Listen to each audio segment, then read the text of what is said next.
વડોદરા શહેરના તુલસીવાડી 22 ક્વાર્ટર વિસ્તારમાં પીવાના પાણીની સમસ્યાથી ત્રસ્ત નાગરિકોએ રોષ વ્યક્ત કર્યો હતો। વડોદરા શહેરના તુલસીવાડી 22 ક્વાર્ટર વિસ્તારમાં છેલ્લા ઘણા સમયથી ગટરનું પાણી પીવાના પાણીમાં ભેગું થઈ રહીને દોહળું અને ગંદુ પાણી આવવાની સમસ્યા છે, જેને લઈને સ્થાનિક નાગરિકો આ પાણી ઉકાળી અને ગાળીને પીવા માટે મજબૂર બન્યા છે।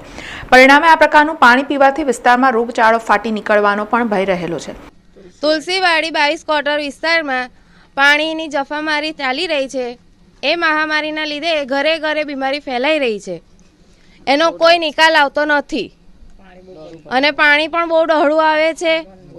ગટર લાઈનનું પાણી આવી રહ્યું છે અને એનો કોઈ નિકાલ આવતો નથી। અમને એની માટે ન્યાય જોઈએ છે, પ્લસ કે કોર્પોરેશનવાળા આગળથી વાળીને જતા રહે છે। નીચે અમે રહીએ છીએ અને ચોખ્ખું કંઈક થતું નથી। નીચે બી અહીં પાછળ પણ બધા રહે છે, તો એવું તમે કોર્પોરેશનવાળાને કહી શકો છો કે પાછળ ચોખ્ખાઈ માટે આવે।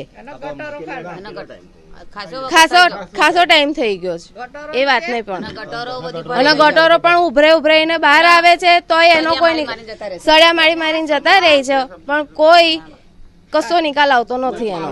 કોર્પોરેટર કોણ છે? એને અહીંયા ગાડી આવવું પડશે ને અમારી જોડે વાત કરવી પડશે, કેમ કે અહીંયા કચરા નાખવાની બી બહુ તકલીફ થઈ ગઈ છે।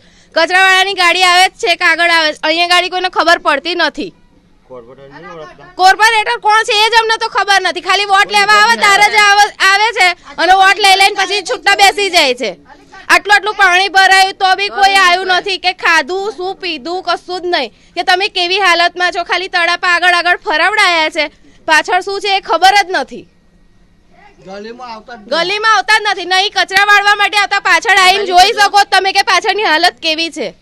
અમારે જાતે અમારે આગળ પાછળ રહેવાનું, એટલે કે આ તો 2-3 મહિનાથી જ્યારથી ચોમાસું ચાલુ થયું છે ને ત્યારથી આવું છે। આ પથ્થરો બેહી ગયા છે, ગલીઓ જુઓ, ગાડીઓ જતી નથી, આવતી નથી। અમારે રહેવાનું આવી ગંદકીમાં રહેવાનું હોય, નાના છોકરાઓ હોય। સૌથી મહત્વની વાત તો એ છે કે વિસ્તારના સ્થાનિક નાગરિકો કોર્પોરેટરોને ઓળખતા પણ નથી અને સ્થાનિક કોર્પોરેટરો વિસ્તારમાં ફરકતા પણ ન હોવાનું તેમણે જણાવ્યું હતું। ત્યારે પીવાના પાણીની સમસ્યાથી ત્રસ્ત નાગરિકોએ આજે એકત્રિત થઈને તંત્ર અને સ્થાનિક કોર્પોરેટરો સામે રોષ વ્યક્ત કર્યો હતો। કોઈ પાણીની સુવિધા નથી, નકરું ગંદુ પાણી આવે છે ને દરેક વાતે કચરા માટે બી નહીં, અમારો બધું જ ગટર વેરો બધું જ લઈ જાય છે, તો પણ કમસે કમ સુવિધા તો જોઈએ કે નહીં? એટલે બધી સુવિધા અમને આપો એ મહેરબાની। કોર્પોરેટર બી નહીં આવતા, કોઈ કોર્પોરેટર નહીં આવતા, કોઈ કોર્પોરેટર આવતા નથી એ ગાડી, કે જોવા બી નહીં આવે, ખાલી વોટના સમયમાં જ આવે છે ને વોટના સમયમાં આવી હા અને કીટય નહીં મળી કે કશું જ નહીં। આટલું બધું પાણી હતું, ઘરમાં 6 ફૂટ પાણી હતું, પણ છતાં બી કોઈને કશું નહીં આવ્યું, કોઈ જોવા નહીં આવ્યું। પાણીની સમસ્યા છે, ગંદકીની સમસ્યા છે, ગટરો આ થઈ નહીં, એ બધું અમારા ઘરોમાં પાણી પેઠું આજે 4 દિવસથી કોઈ જોવાય નહીં આવ્યું, કશું નહીં, કોઈ કીટ નહીં મળી કે ભાઈ ગરીબોને શું છે, શું ખાધું, શું પીધું।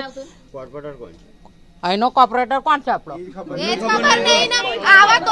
અહીં આવા તો રખે ને અમે કોઈ દાડો જોયા નહીં। હા, ભાજપ આવા તો ભાજપ જ છે ને। આવા તો એ તો વિચારીશું, જયારે હાલવાનું થશે ત્યારે વિચારીશું। હવે આવશે અને કહેશે તો વિચારીશું। આ થમલા નહીં લાઈટોના, તે કઈ થાકે, આ લોકોના ઘરોમાં ડેન્ડવા પેઠા, હાફ પેઠા, કોઈ જોવા નહીં આવ્યું। સમાચારોના સતત અપડેટ માટે TNN ન્યૂઝને YouTube પર સબસ્ક્રાઇબ કરી બેલ આઇકોન પ્રેસ કરો અને અમારી સાથે જોડાયેલા રહો Facebook, Instagram અને Twitter ઉપર।